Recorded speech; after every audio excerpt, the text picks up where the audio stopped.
Hello, we are live.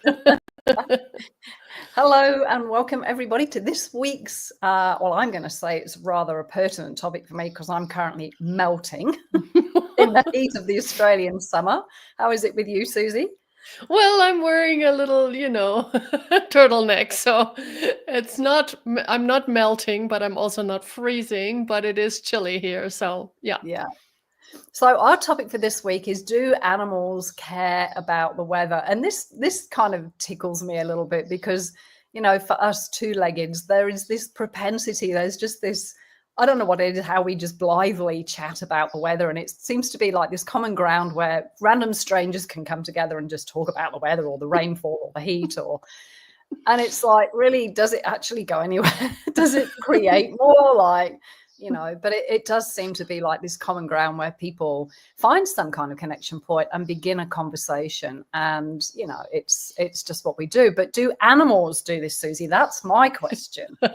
Horses Do they chatter get away together about and talk about the weather? I don't think so. Yeah. Does the weather affect them? Yes, that's a different story.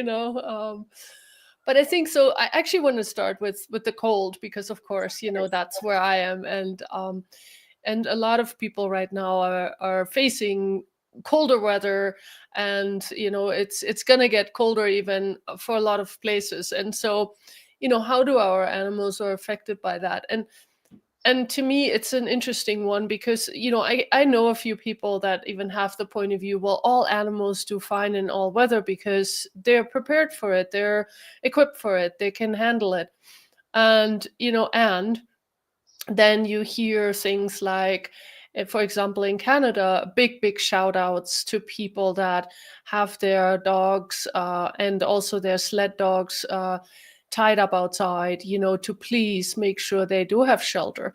Because the thing is, like, yes, it may be a dog may have like a thick coat, and it might be okay for that dog to be protected. But if the dog is chained up and it cannot find anything to shelter itself, it can freeze off its leg, it can freeze off paw or toes.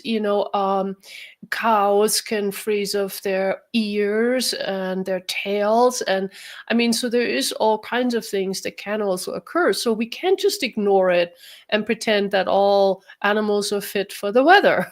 So, I think it's important to recognize, okay, well, how extreme is the weather and is my animal fit? And I have a friend who says, oh, all dogs do fine outdoors. And I'm looking at my dogs and they have no coat on their bellies. And I'm like, would they really fare outside and for how long, And is that actually kind to them? And would that really work, And we have been breeding, obviously, also many animals to no longer really look the way that maybe nature would have created them, and to basically stand all kinds of weather things, and we have to be aware of that too. So yeah, this is just my little start into this conversation. Yeah, and totally. I mean, part of when Susie and I were talking about this subject between us, it's like we are at the extreme. We are in the hottest part of our cycle here in Australia, coming up to, December, January, February. They are the hottest months in Australia. We're completely the opposite to the Northern Hemisphere. So, we regularly have 40-degree days. I don't know, that's, well, whatever that is, over 100 Fahrenheit, and we have things like drought, we have things like fires, we have all sorts of extremes of weathers. And so the animal kingdom is amazing with how it adapts. And like you say, Susie, in the wild, they have much more free reign. They have a lot more space to make choices, and that doesn't mean that they're not going to be the effect of extremes of heat, of course, but they have more choice to be able to go and find a shady spot or some water. Whereas when they're domesticated, we've removed a lot of those choices from them. So, a lot of the horses in summer here wear blankets, rugs, like thin cotton rugs. And I know when I first came here from the UK, I'm like, this is ridiculous. It's boiling hot outside. Why have you got clothes on these horses? They should be, their bodies should be free to breathe. And it's like, no, they actually get sunburn, because the sun is so intense in Australia, especially the more paler horses, like pale people, their skin is more prone to sunburn. So, you know, a lot of horse owners here put very thin, like cotton rugs on, and others leave their horses completely natural. So this is where I love the tools of access, the tools of talk to the animals, because you get to ask the animal's body, what is it? You could have two horses in the paddock that aren't rugged and one that requires rugging. You know, it's not a one size, I don't put rugs on my horses. It's like, if you have that level of kindness and true caring for your animal,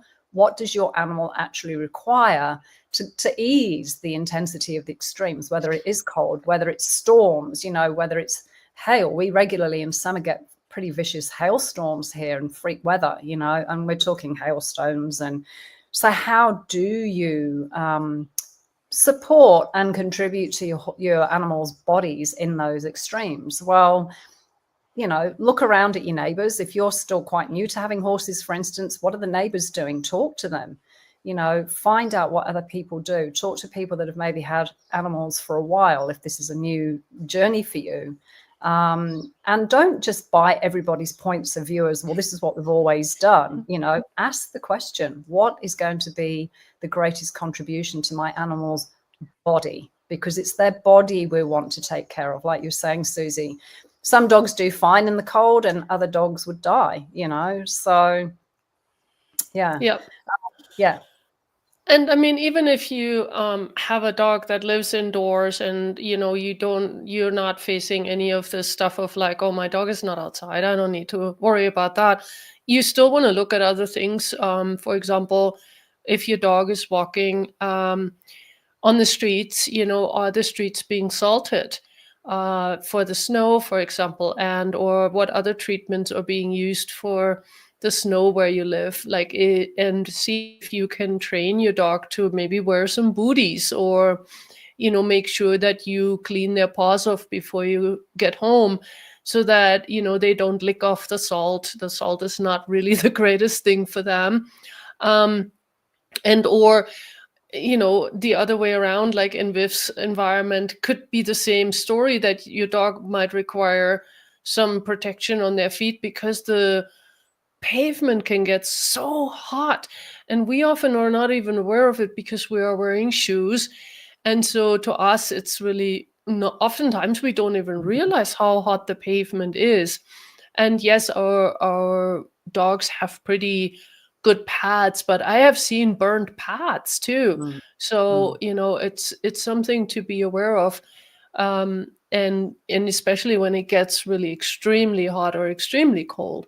So you just want to have a look at those things as well. Yeah, you know, and we in fact, talked I just remembered, like last week we talked about like putting, you know, some clothes on our dogs and stuff like that, you know, and I had this story with Charlie, who really did not like to wear any winter gear. He looked so miserable, and he loves the cold actually, but he still wouldn't like to be left outside, you know, but he loves his walks in the cold, and he doesn't require a sweater on for that. But so again, ask your animal's body, what do you require? Do you require a sweater?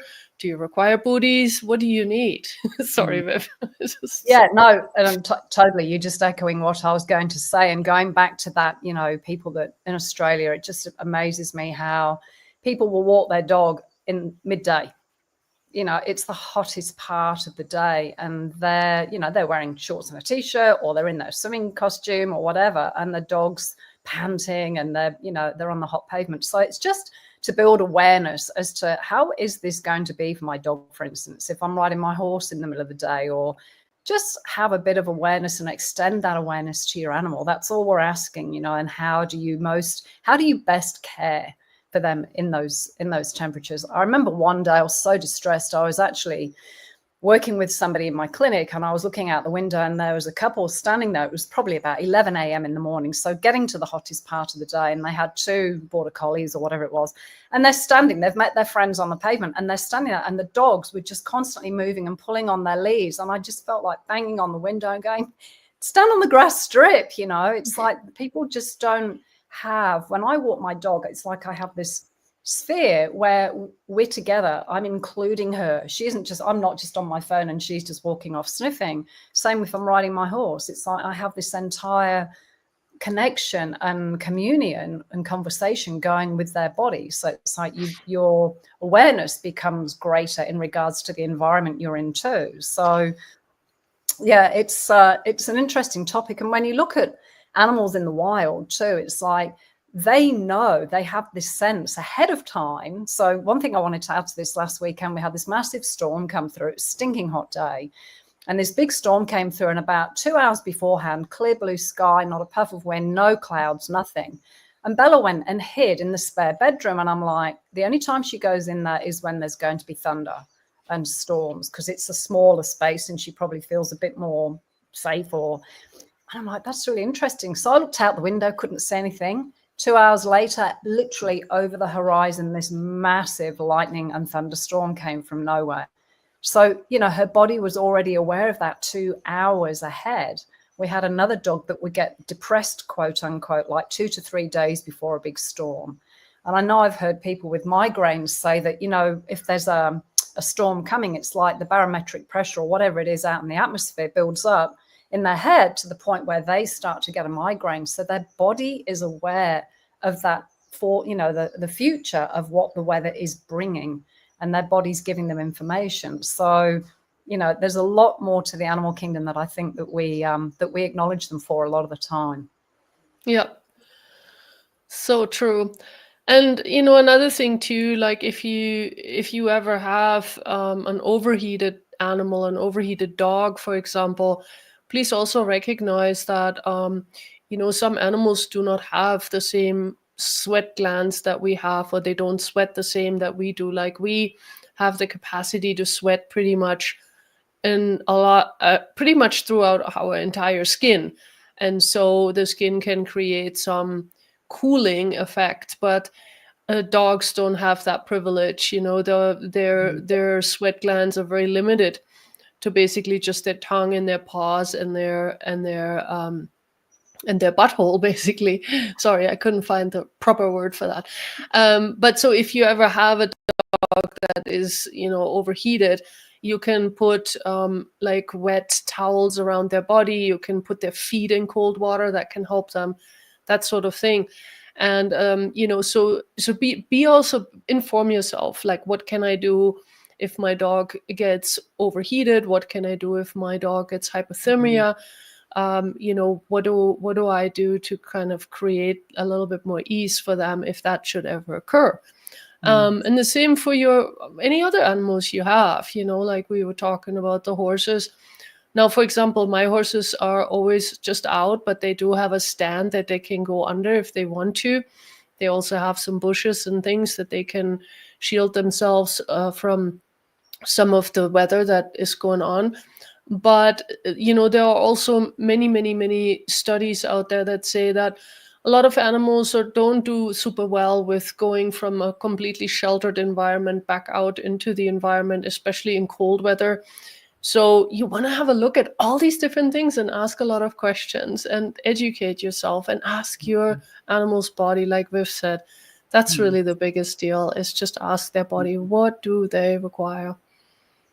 Yeah, and another thing's just popped into my mind too. Obviously, if you're out at work during the day, if you're not home with your animals, what I was mentioning earlier about animals having a sense of the future, Bella with the storm, or the other dog that would, get depressed, quote unquote, what are we capable of? If you're going out and you're like, for a lot of people in Australia, it's like, oh God, do I leave my horses' rugs on? Do I take them off? Because if I leave them on because there's a storm coming and then it turns into a 30-degree day, that horse is sweating under that rug all day, What's your body aware of? If you ask a question, okay, if you extend yourself to the end of the day, are you happy with the choice that you made with what you chose to do with your animal? So you also have this capacity to go, okay, what's required here? What do I know? What does my body know about today? Do I put the rug on? Do I, put the dog in the garage? Do I, what do I do in regards to being ahead of the weather, so to speak? Good point. Question. You can ask a question and start leaning into what you know, because you do know. You may not logically know because we've been so entrained to think. But what do you know? Your knowing comes from a very different part of you, a very different part of you. So practicing asking the question, this is how you begin that level of communication with your animals, where it's like, oh, I'm so glad I didn't put the rug on my horse today. It turned into a 30-degree day. So yeah. Thank you, Susie. Another awesome conversation. Thank you, Viv. So for all of you out there, please have a very, very, very beautiful holiday with everyone, including your animals.